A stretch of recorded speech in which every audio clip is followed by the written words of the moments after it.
Bonjour, comment vous présenteriez-vous un jeune dionysien de 18-30 ans?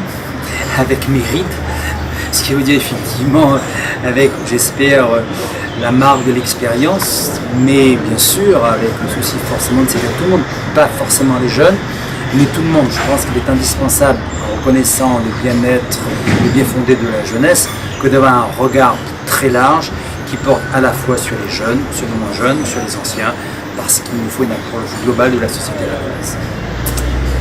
Quelles sont les actions que vous réaliseriez pour amener plus de culture dans les quartiers des cantons de Saint-Denis?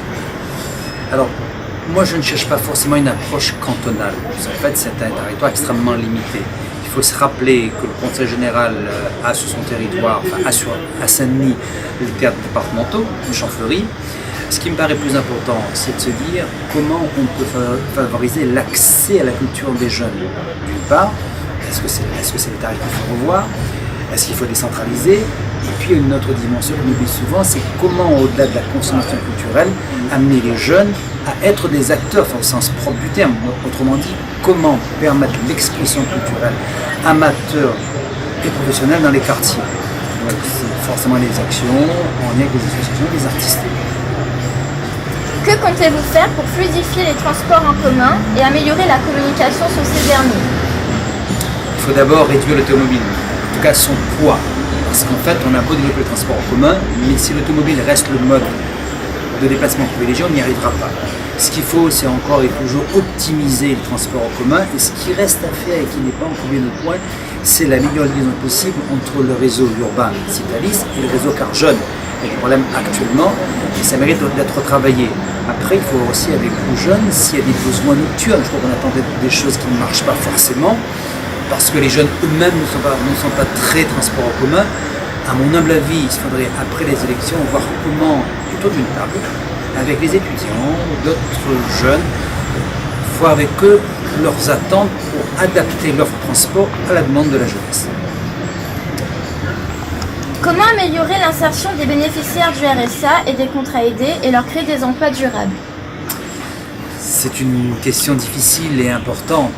L'emploi aidé est nécessaire puisqu'on n'arrive pas à créer assez d'emplois marchands. Il faudrait, à mon avis, ne pas considérer ces emplois, ces contrats aidés, comme des sous-emplois. On peut très bien les prendre dans l'esprit de se dire c'est une belle expérience, c'est un pied dans la vie active, c'est un point de démarrage. Par contre, il faut ensuite voir comment on peut aller au-delà. Mais aller au-delà, encore une fois, ça ne peut pas être, le travail du Conseil général. Il faut faire en sorte que la politique publique facilite l'accès aux entreprises, facilite le dynamisme économique. En clair, c'est les entreprises qui devront demain embaucher et qui devront demain créer de l'activité. Donc comment créer les conditions économiques pour que demain, on arrive à trouver des emplois dans le monde marchand.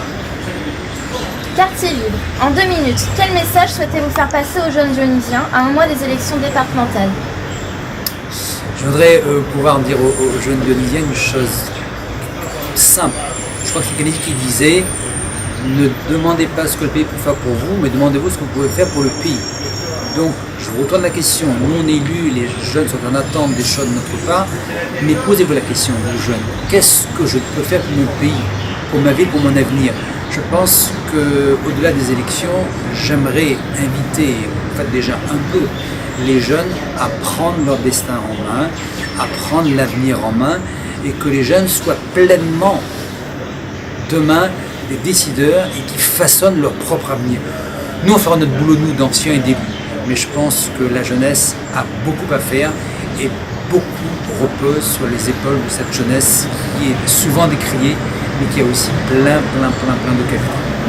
Merci.